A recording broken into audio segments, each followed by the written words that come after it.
6 December ते काश news तरफ़ां सक़ाफ़ ॼाणो बणाए पियो वञे। अचो त असां एडवोकेट राशिद फैसला खां इन हवाले सां ॻाल्हि ॿोल कयूं। अस्सलाम वालेकुम। 6 दिसंबर जेको एकता जो ॾींहुं मल्हायो वञे थो, उहो असां सिंधी माण्हुनि जे लाइ हिकु ॾींहुं ईद वांगुरु हूंदो आहे। असां सिंधी माण्हू वॾे मुहबत सां रैलियूं कढंदा आहियूं, हर कंहिं सां ईद जीअं भाकुर पाए मिलंदा आहियूं।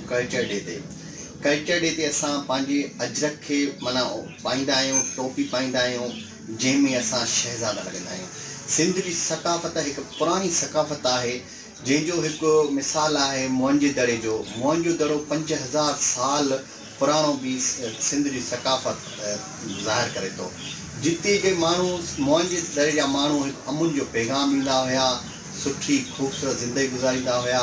मतिलबु सिंध जेको आहे हिकु मोहबत जो पैगाम आहे, जिते जे हर शाइर सिंध में, जीअं लतीफ़ सरकार बि सिंध जे लाइ पंहिंजी शाइरी में बयानु कयो आहे।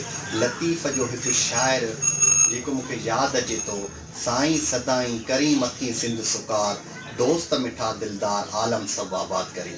लतीफ़ साईं हिन पोयम में सिंध जे लाइ दुआ घुरी आहे त सदाईं आबाद हुजे ऐं जेका दुनिया आहे, सॼो आलम जेको आहे उहो बि आबाद हुजे सिंध जे करे। माना हर हिकु जेको बि लतीफ़ जो पोयम आहे, शेर आहे, उहो हिन सिंध जे लाइ ॻाल्हायो आहे। ऐं केतिरा ई सिंध धरतीअ जा सिंध सां मोहबत रखंदड़ शाइर, जिन हमेशह सिंध जे लाइ माना शाइरी कई आहे। शेख हयाज़ बि उन्हनि शाइरनि मां पंहिंजो पाण आहे, जंहिं सिंध धरती लाइ ॻाल्हायो आहे।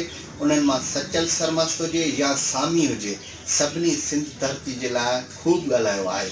सिंध में जेको कल्चर डे मल्हायो वञे थो, सॼी सिंध में हर हिकु ग़रीब हुजे चाहे अमीर हुजे, हर हिकु माण्हू वॾे मोहबत सां उहा रैली उन रैली में शामिलु थींदो आहे ऐं कल्चर डे खे मल्हाईंदो आहे।